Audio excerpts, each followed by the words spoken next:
오늘은 빅터 프랭클의 죽음의 수용소를 읽고서, 그리고 제가 실제 경험했던 것을 통해 가지고 정말 고통스럽고 힘든 상황에서도 멘탈을 잡을 수 있는 개 사기급 무적 스킬을 한번 이야기해 보도록 하겠습니다. 우선은 이 책 죽음의 수용소에 관해서 정말 간략하게 설명을 드리자면요, 2차 세계대전 당시 빅터 프랭클이라고 하는 정신과 의사가 있었습니다. 빅터 프랭클 박사는 단지 유대인이라는 이유 하나 때문에 아우슈비츠 강제 수용소에 끌려가게 되는데요. 그곳에서 이제 이 정신과 의사는 정말 여러 분류의 사람들을 보게 됩니다. 어떤 분류의 사람들은 이렇게 절망스러운 상황에서 모든 거 다 내려놓고 결국 죽게 됩니다. 그에 반면 또 다른 분류의 사람들은 끝까지 인간으로서의 존엄성을 지키고 끝까지 이제 살아남아가지고 이제 해방까지 이어지게 되죠. 그래서 이 빅터 프랭클 박사는 이제 본인이 정신과에 관한 학자다 보니까 과연 죽게 되는 사람과 끝까지 살아남은 사람의 이 차이가 뭘까에 관해서 관찰을 하고 또 연구를 하게 됩니다. 그래서 이제 그 내용을 담은 책이 바로 이 죽음의 수용소라는 책인데요. 흥미가 생기신 분, 궁금한 분이 있으시다면은 다른 채널에서 이 요약본을 한번 보시기를 추천드립니다. 굉장히 잘 요약해 놨더라고요. 근데 저는 이 책 리뷰를 하는 게 아니라 이 책을 읽고서 느낀 저의 생각을 얘기하는 거기 때문에 한번 이제 본격적으로 한번 이야기를 해보도록 하겠습니다. 아무리 힘든 상황에서도 멘탈에 세질 수 있는 개사기급 스킬이 무엇이냐? 바로 그 고통 속에서 의미를 찾는 겁니다. 이렇게 들으면 그런 얘기 누가 못해? 너무 당연한 거 아니야? 라고 생각을 할 수 있는데요. 그런데 전 정말 이게 핵심인 것 같아요. 그러니까 본인 스스로 이렇게 자기 세뇌를 하는 거죠. 고통과 시련은 곧 나의 성장 부스터다. 그러니까 시련이 있기 때문에 내가 진짜 급격한 성장을 할 수 있다라는 거죠. 약간 예를 들자, 예라고 하긴 좀 모호하지만은 얼마 전에 카트라이더가 서버 종료됐잖아요. 그런데 카트라이더를 하다 보면은 중간에 부스터 존이 있는데 그 부스터 존에 들어가면 속도가 막 붙어가지고 정말 상상치도 못한 속도로 앞질러 나가잖아요.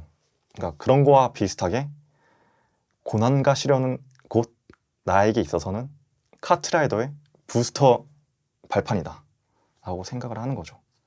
근데 물론 이렇게 말한다고 해서 굳이 구태여 사석 이 시련을 겪을 필요는 없다고 합니다. 그러니까 시련은 피할 수 있으면은 웬만하면은 피해라. 하지만은 저희가 살다 보면은 저의 노력과 제가 어떻게 할 수 없는 불가피하게 시련이 찾아올 때가 많잖아요.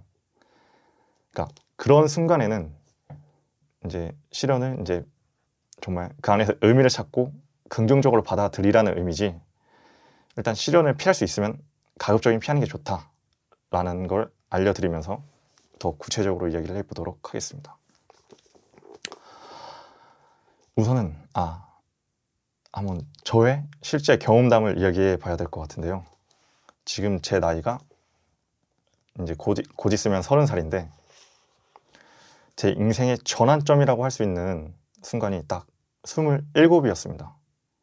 왜냐하면은 27살 때 저한테 3가지 이제 시련이 닥쳤거든요.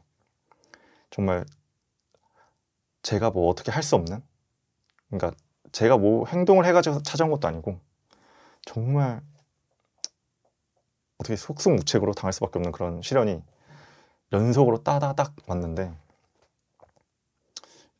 일단 첫 번째 시련을 겪고 나서는 굉장히 당연히 멘탈이 흔들렸죠. 와, 이런 일을 겪게 되다니. 근데 그럼에도 불구하고 한번 힘을 내보자 라고 해가지고 겨우겨우 극복을 했는데, 곧이어 또 다른 종류의, 그것도 첫 번째 시련보다 더 강한 강도의 이제 시련이 저한테 찾아오더라고요.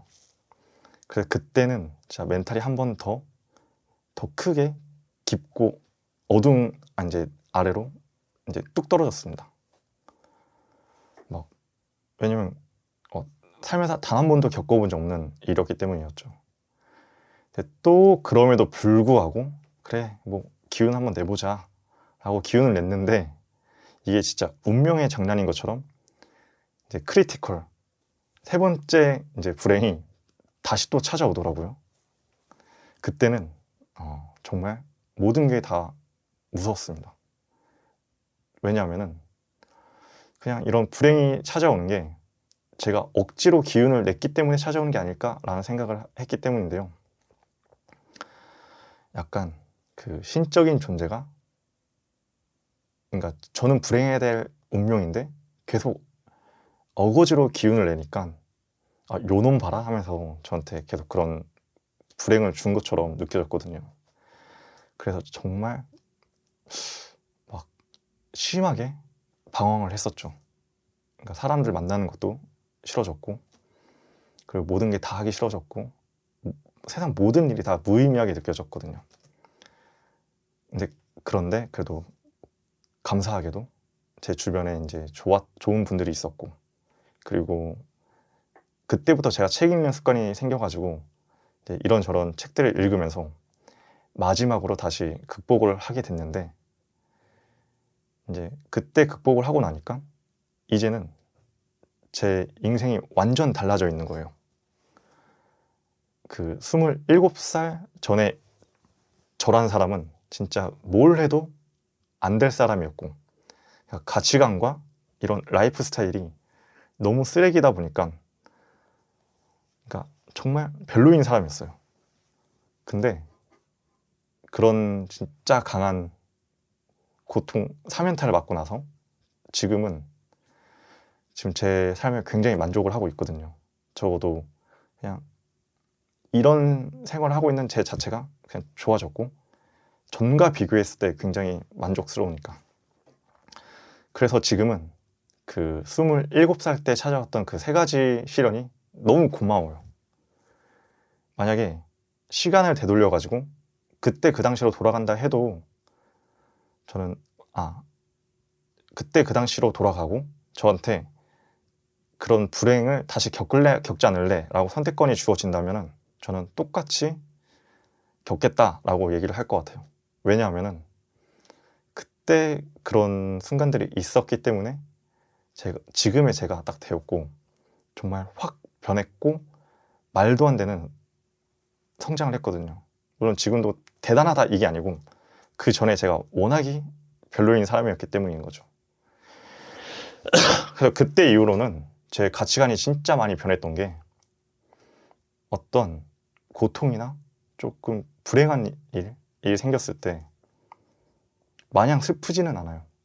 왜냐하면 그 안에서 저의 성장 부스터가 있을 거라는 믿음이 있기 때문인 거죠. 물론 가급적이면 지금도 시련을 피할 수 있으면 어떻게든 피할 거고, 제가 할 수 있는 모든 노력을 다 통해서 이제 그런 불행한 일을 겪지 않게끔 할 건데, 그럼에도 불구하고 제가 그런 일을 겪어야 된다면 그 안에서는 마냥 나쁜 거에만 집중하지 않고 그 불행한 사건을 통해서 제가 얻게 될 좋은 일들, 예를 들어 이런 성장 부스터에 초점을 맞춰서 생각을 좀 달리하게 되었죠. 그래서 사실 지금도 저희가 진짜 가진 거 아무것도 없이 스타트업을 하는 입장에서 꽤나 고통스럽고 좀 울적한 순간들이 제법 있는데, 그럴 때마다 그냥 그러니까 마냥 슬프진 않아요. 이건 또 나한테 어떻게 작용을 해가지고 나를 얼마나 더 성장을 시키려고 이렇게 뭐 별로인 일들이 생겼을까 생각을 하게 되고, 물론 그런 시련이 없어도 저는 꾸준히 이제 성장을 할 수 있지만은, 근데 그런 시련이 저한테 이제 성장의 부스터가 된다 라는 생각 때문에 정말 불행마저도 감사히 받아들일 이제 준비가 되어 있는 거죠. 그렇기 때문에 어떻게 보면 이런 상태가 진짜 무적이지 않을까라는 생각을 합니다. 그렇죠.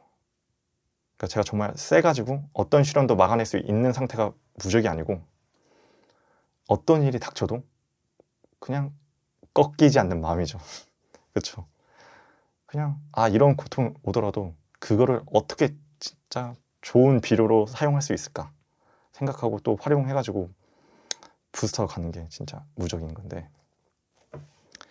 그렇죠. 그래서 여기서 결론은 이제